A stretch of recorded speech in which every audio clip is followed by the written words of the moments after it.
Promised Land, Chapter 4 of Part 1. Rarely does a week go by when I don't run into somebody, a friend, a supporter, an acquaintance, or a total stranger, who insists that from the first time they met me or heard me speak on TV, they knew I would be president.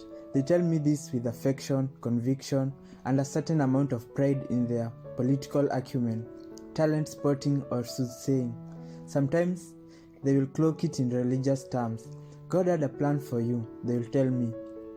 I smile and say that I wish they knew they had told me this back when I was thinking about running.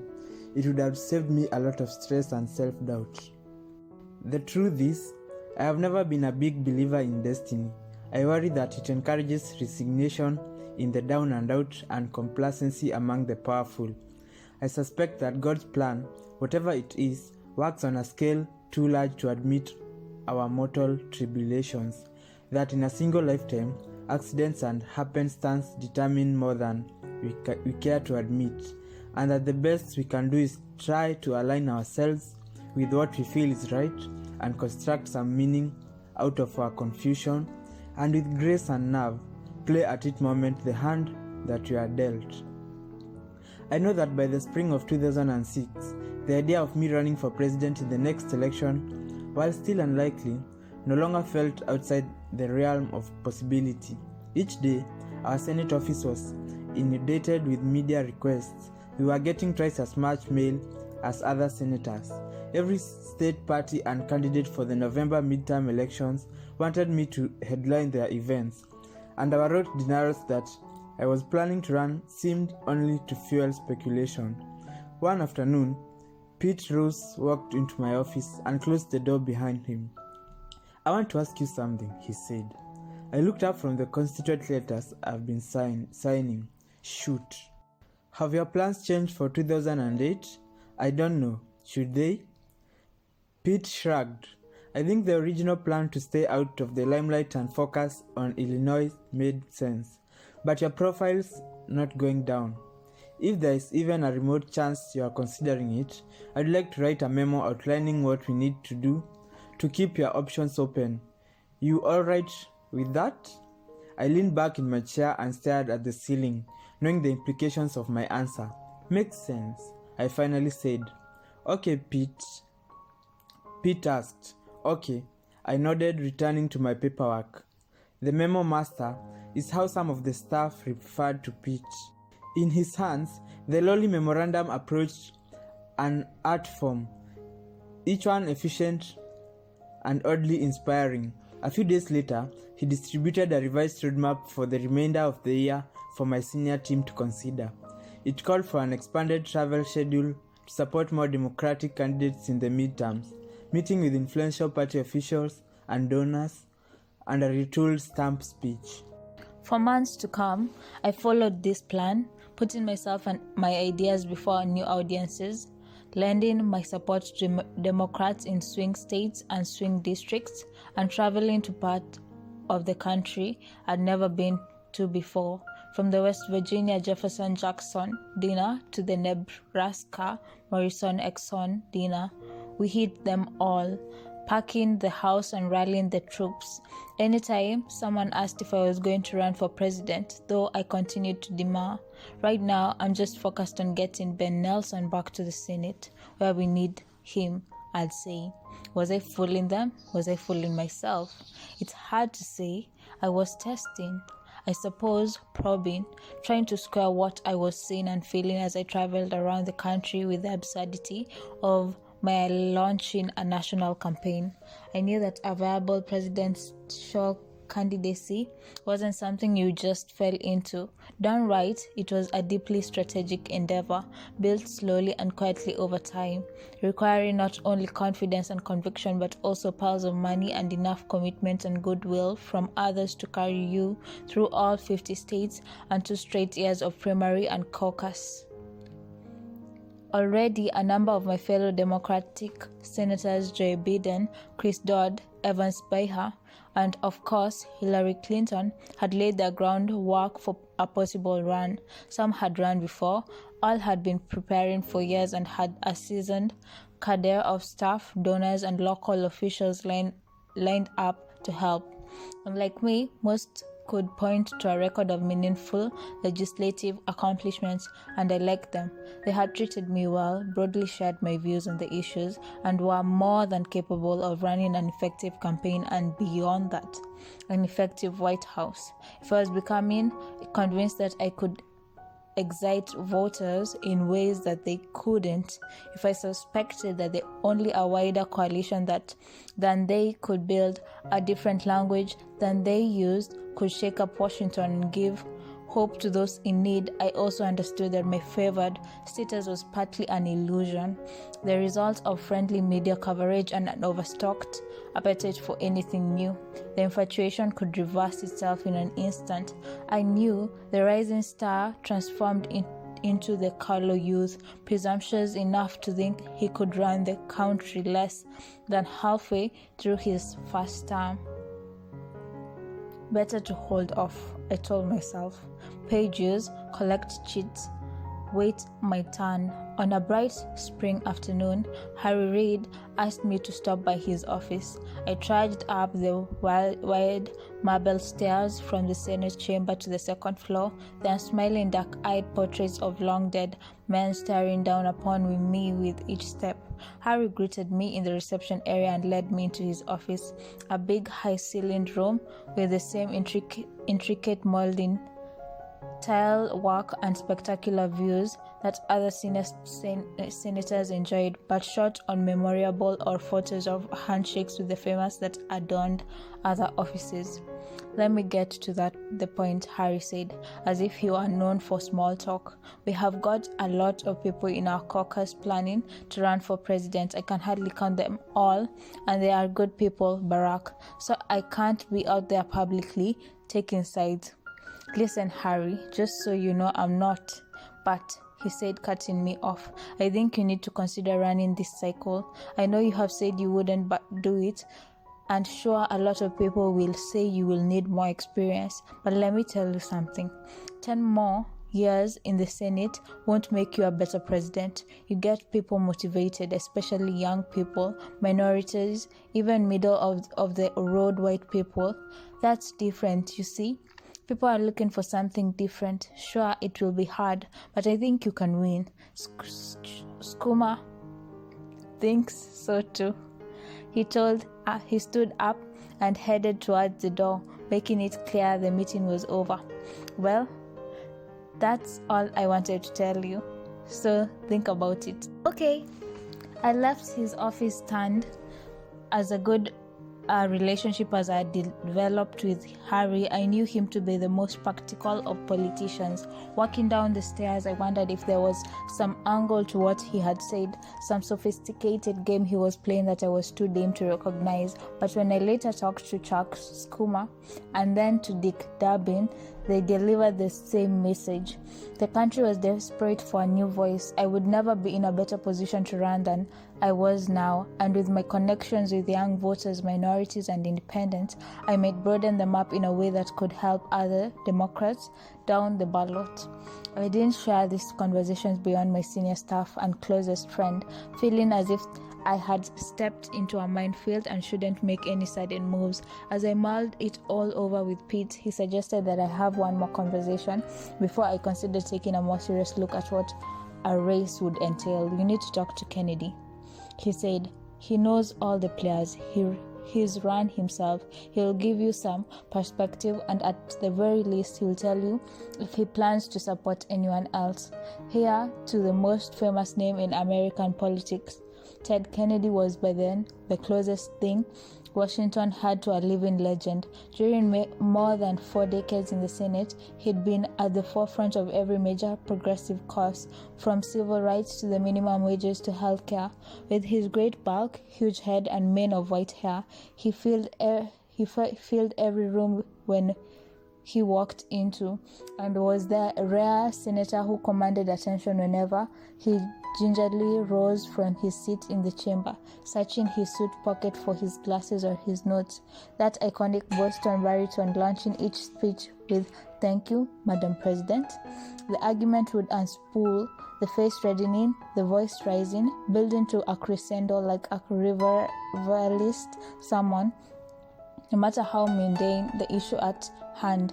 And then the speech would end, the curtains would come down, and he would become the old avuncular Teddy again, wandering down the aisle to check on the roll call or sitting next to a colleague, his hands on their shoulders or forearms, whispering in their ears or breaking into a hearty laugh, the kind that made you not care that he was probably softening you up for some future vote he might need.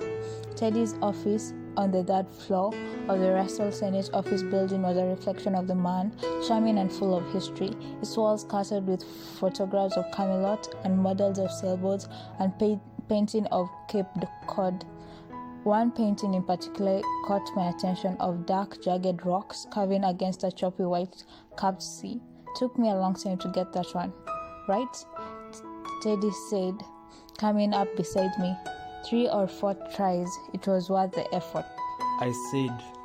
We sat down in his inner sanctum, with the shades drawn on a soft light, and he began telling stories about sailing, his children, and various fights he had lived through on the Senate floor. Ribald stories, funny stories.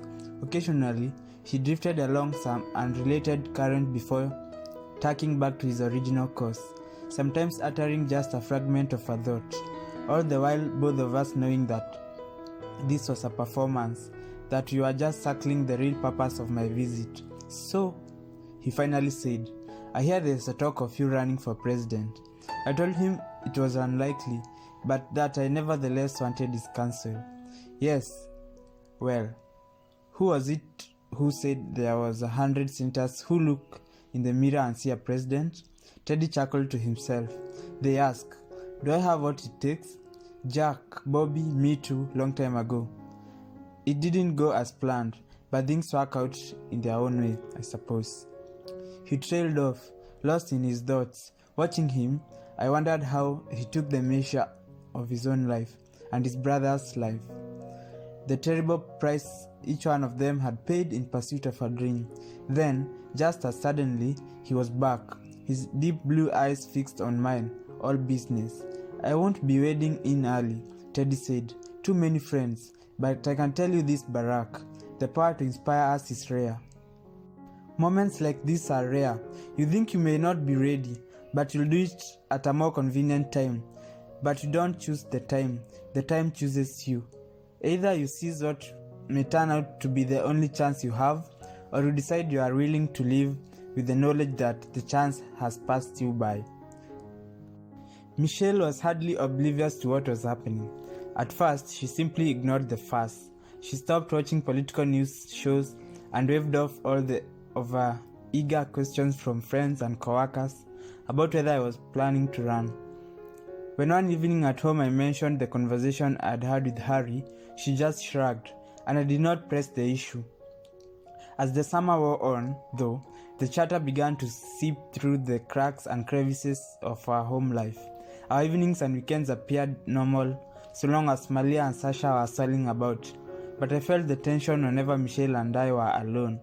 Finally, one night after the girls were asleep, I came into the den where she was watching TV and muted the sound. You know, I didn't plan any of this, I said, sitting down next to her on the couch. Michelle stared at the silent screen. I know, she said. I realized we have barely had time to catch our breath. And until a few months ago, the idea of me running seemed crazy. Yep. But given everything that's happened, I feel like we have to give the idea a serious look. I have asked the team to put together a presentation, what a campaign schedule would look like, whether we could win, how it might affect the family, if you are ever going to do this. Michelle cut me off, her voice choked with emotion. Did you say we? She said. You mean you, Barack, not we. This is your thing.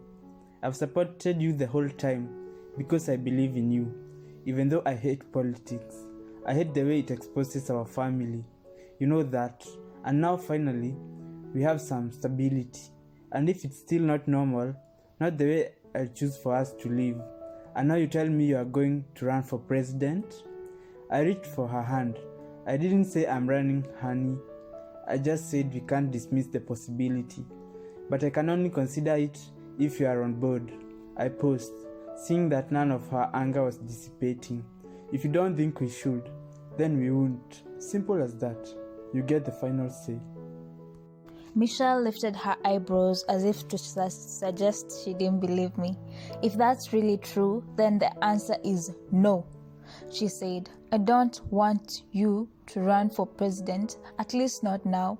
She gave me a hard look and got up from the couch.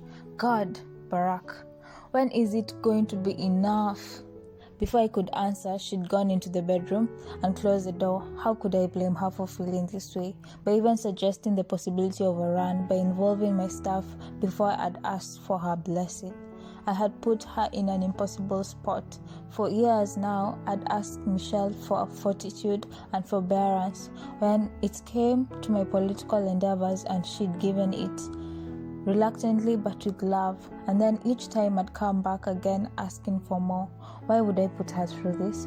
Was it just vanity, or perhaps something darker, a raw hunger, a blind ambition wrapped in the girl's language of service? Or was I still trying to prove myself worthy to a father who had abandoned me, live up to my mother's starry-eyed expectations of her only son, and resolve whatever self-doubt remained from being a child of mixed race? It's like you have a hole to fill, Michelle had told me early in our marriage, after a stretch in which she'd watched me work myself to near exhaustion. That's why you can't slow down. In truth, I thought I'd resolved those issues long ago, finding affirmation in my work, security, and love in my family. But I wondered now if I could ever really escape what it was in me that needed healing, whatever kept me reaching for more. Maybe it was impossible to disentangle one's motive. I recalled someone by Dr. Martin Luther King Jr. called The Drum's Major Instinct. In it, he talks about how deep down we all want to be the first, celebrated for our greatness. We all want to lead the parade. He goes out to point out that such selfish impulses can be reconciled by aligning that quest for greatness with more selfless aims. You can strive to be first in service, first in love. For me, it seemed a satisfying way to square the circle when it came to one's baser and higher instincts, except now I was also confronting the obvious fact that the sacrifices were never mine alone. Family got dragged along for the ride, put in the line of fire. Dr. King's cause and his gifts might have justified sacrifice, but could mine? I didn't know. Whatever the nature of my faith, I couldn't take refuge in the notion of God calling me to run for president. I couldn't pretend to be simply responding to some invisible pull of the universe. I couldn't claim I was indispensable to the cause of freedom and justice, or deny the responsibility for the burden I'd been placing on my family. Circumstances may have opened the doors to a presidential race, but nothing during these months have prevented me from closing it. I could easily close the door still, and the fact that I hadn't, that instead I had allowed the door to open wider, was all Michelle needed to know. If one of the qualifications of running for the most powerful office in the world was megalomania, it appeared I was passing this test. Such thoughts colored my mood as I left in August for the 17-day tour through Africa. In South Africa, I took the boat ride out to Robben Island and stood in the tiny cell where Nelson Mandela had passed most of his 27 years in prison, keeping his faith that change would come. I met with members of the South African Supreme Court, spoke with doctors at an HIV/AIDS clinic, and spent time with Bishop Desmond Tutu, whose joyful spirit I had gotten to know during his visits to Washington. "So is it true, Barack?" he said with an impish smile, "that you are going to be our first African president of the United States? Ah, that would make us all very proud." From South Africa, I flew to Nairobi, where Michelle and the girls, accompanied by our friend Anita Blanchard and her children, joined me. Abetted by wall-to-wall coverage in the local press, the Kenyan response to our presence was over the top. A visit to Kibera, one of Africa's largest shanty towns, drew thousands who packed themselves along the winding paths of red dirt, chanting my name. My half-sister Auma had thoughtfully organized a family trip to Nyanza province so we could introduce Sasha and Malia to our father's ancestral home in the western region of the country. Traveling there, we were surprised to see people lined up and waving alongside miles of highway. And when Michelle and I stopped at a mobile health clinic to publicly take an HIV test as a means of demonstrating its safety, a crowd of thousands showed up, swamping our vehicle and giving the diplomatic security team a real scare. Only when we went on safari, packed among the lions and wild beasts, did we escape the commotion. I swear, Barack, these folks think you are already president, Anita joked one evening. Just reserve me a seat on Air Force One, okay? Neither Michelle nor I laughed. While the family headed back to Chicago, I continued on, traveling to the Kenya-Somalia border to get briefed on a US-Kenyan cooperation against the terrorist group Al-Shabaab, taking a helicopter from Djibouti into Ethiopia, where US military personnel were assisting flood relief efforts, and finally flying into Chad to visit refugees from Darfur. At each stop, I saw men and women engaged in heroic work in impossible circumstances. At each stop, I was told how much more America could be doing to help relieve the suffering. And at each stop, I was asked if I was running for president. Just days after my return to the States, I flew to Iowa to give the keynote speech at Senator Tom Hacking's annual steak fry, a ritual that took on added importance in the run-up to presidential elections, given that Iowa was always the first state to vote in the primary process. I had accepted the invitation months earlier. Tom had asked me to speak precisely to avoid having to choose between all the presidential aspirants who coveted the slot, but now my appearance only fueled speculations. As we were leaving the fairgrounds, following my speech, I was pulled aside by Steve Hildebrand, a former political director for the Democratic Senatorial Campaign Committee and an old Iowa hand who had been enlisted by Pete to show me around. "That's the hottest reception I've ever seen here," Steve said. "You can win Iowa, Barack." "I can feel it. And if you win Iowa, you can win the nomination."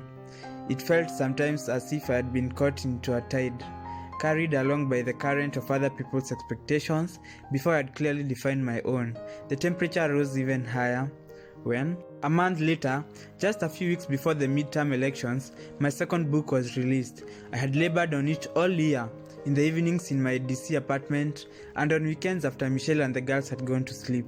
Even in Djibouti, where I had scrambled for several hours trying to fax corrected page proofs to my editor. I had never intended the book to serve as a campaign manifesto. I just wanted to present my ideas about the current state of American politics in an interesting way and sell enough copies to justify my sizable advance. But that wasn't how it was received, by the political press or the public. Promoting it meant I was on television and radio practically non-stop, and combined with my very visible bandstorming on behalf of congressional candidates, I looked more and more likely a candidate myself. On a drive down from Philly to DC, where I was scheduled to appear the next morning on Meet the Press, Gibbs and Axe, along with Axe's business partner, David Plouffe, asked me what I planned to say when the show host, Tim Russert, inevitably grilled me about my plans. "He's going to run back the old tape," Axe explained. "The one where you say unequivocally you will not run for president in 2008. I listened for a few minutes, and as the three of them began hashing out various ways to sidestep the question before I interrupted. "Why don't I just tell the truth? Can't I just say that I had no intention of running 2 years ago, but circumstances have changed, and so has my thinking, and I plan to give it serious thought after the midterms are over?" They liked the idea, admitting that it said something about the strangeness of politics that such a straightforward answer would be considered novel. Gibbs also advised that I give Michelle a heads up, predicting that a direct suggestion that I might run would cause the media frenzy to immediately intensify. Which is exactly what happened. My admission on Meet the Press made headlines and then evening news. On the internet, a draft Obama petition took off, gathering thousands of signatures. National columnists, including several conservative ones, opened urging me to run, and Time magazine published a cover story titled "Why Barack Obama Could Be the Next President." Apparently, though not everyone was sold on my prospects, Gibbs reported that when he stopped at a kiosk on Michigan Avenue to get a couple of times, the Indian American vendor looked down at my picture and offered a 2-word response. That. While we had a good laugh over this, and as the speculation about my candidacy grew, Gibbs and I would repeat the phrase like an incarnation, one that helped maintain our grasp on reality and ward off the growing sense that events were moving beyond our control. The crowd at my final stop before the midterm elections and evening rally in Iowa City in support of the Democratic candidate for governor was especially raucous.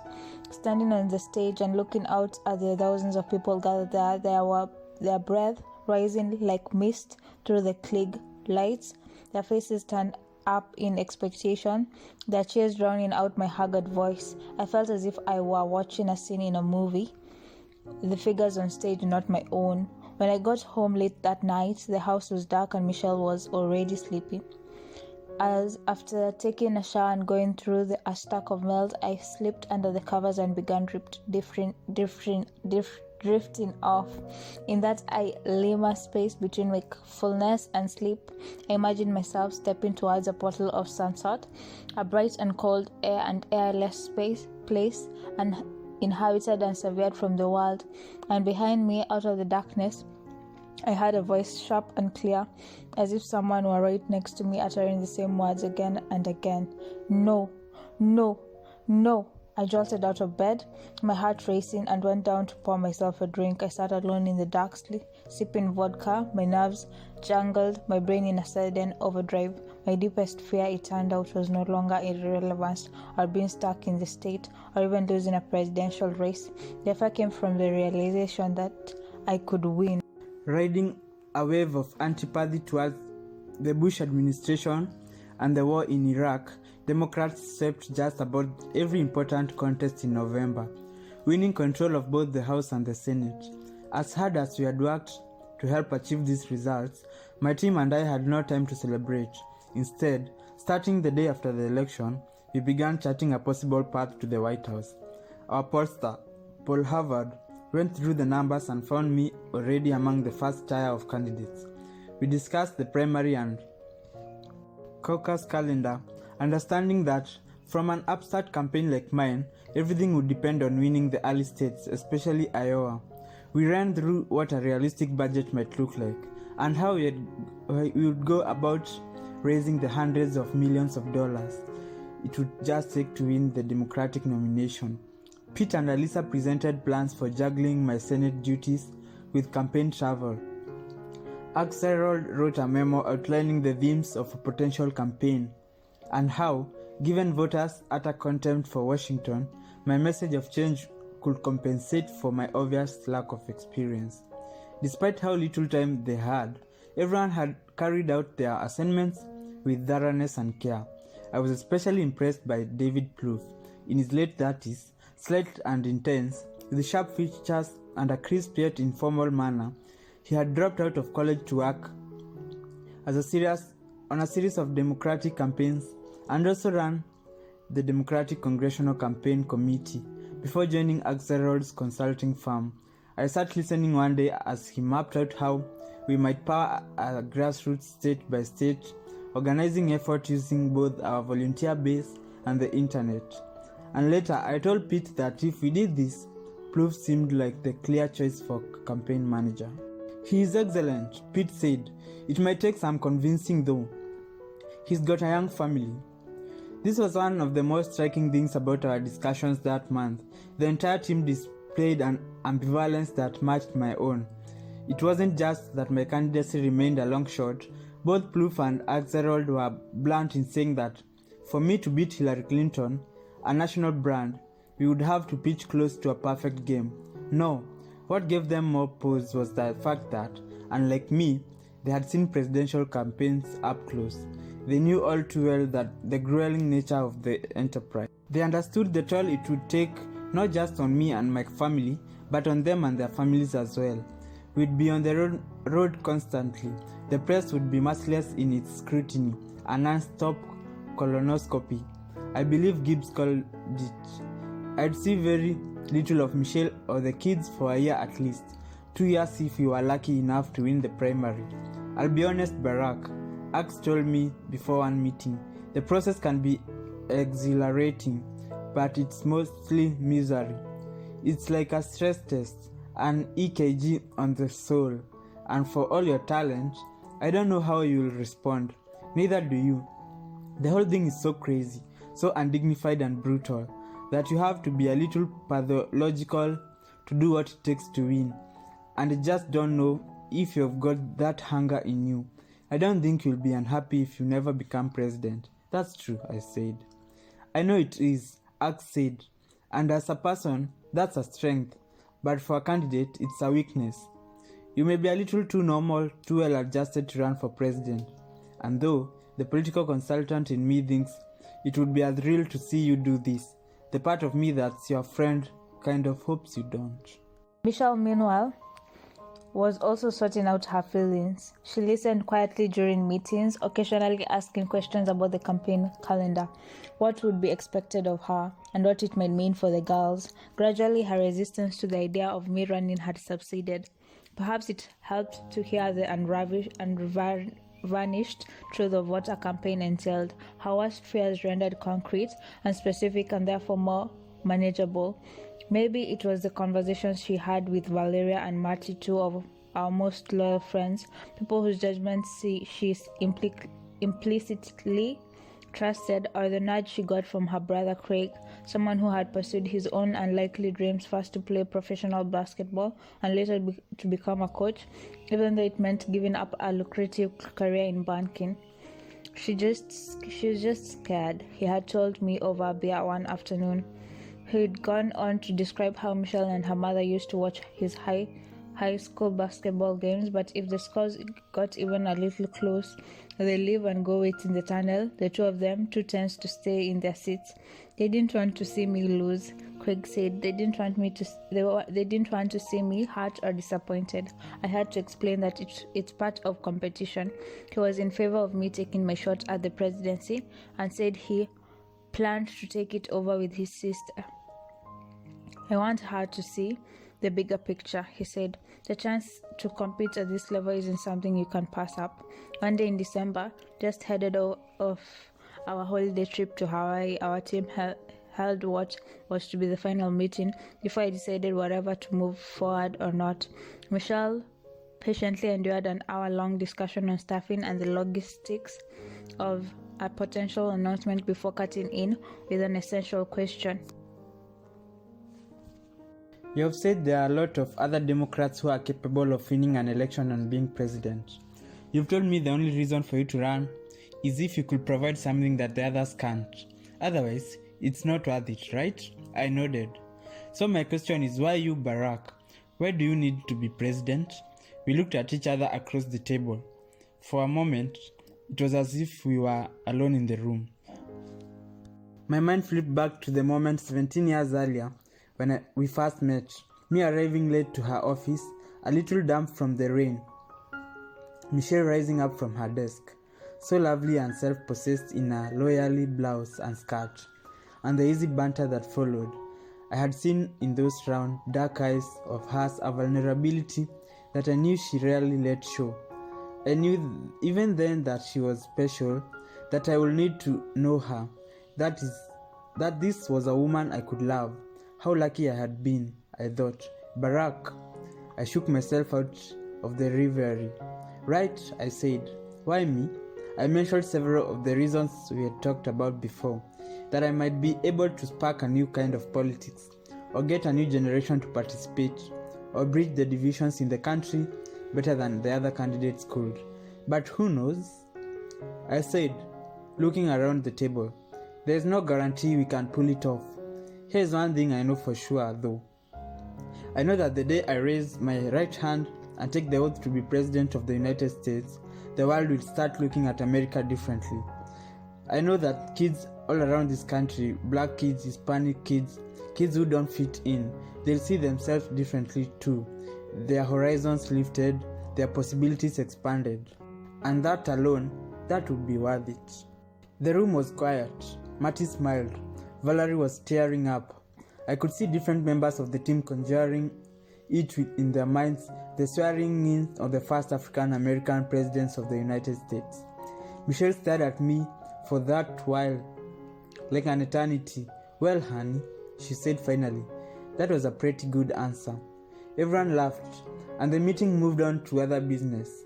In years to come, those who had been in the room would sometimes make a reference to that meeting, understanding that my answer to Michelle's question had been an impromptu articulation of a shared faith, the thing that had launched us all on what would be a long, rough, and improbable journey. They would remember it when they saw a little boy touch my hair in the Oval Office, or when a teacher reported that the kids in her inner city class had started studying harder after I was elected. And it's true, in answering Michelle's question, I was anticipating the ways in which I hoped that even a credible campaign might shake loose some vestiges of America's racial past. But privately, I knew that getting there was also meant something more personal. If we won, I thought, it would mean that my US Senate campaign hadn't just been dumb luck. If we won, it would mean that what had led me into politics wasn't just a pipe dream, that the American I believed in was possible, that the democracy I believed in was within reach. If we won, it would mean that I wasn't alone in believing that the world didn't have to be a cold and forgiving place, where the strong preyed on the weak, and we inevitably fell back into clans and tribes lashing out against the unknown and huddling against the darkness. If these beliefs were made manifest, then my own life made sense, and I could then pass on that promise, that version of the world to my children.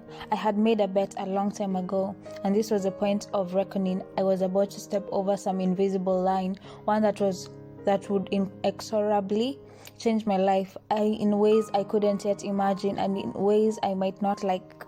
But to stop now, to turn back now, to lose my nerve now, that was unacceptable. I had to see how this whole thing played out. Thank you. That's the end of part 1.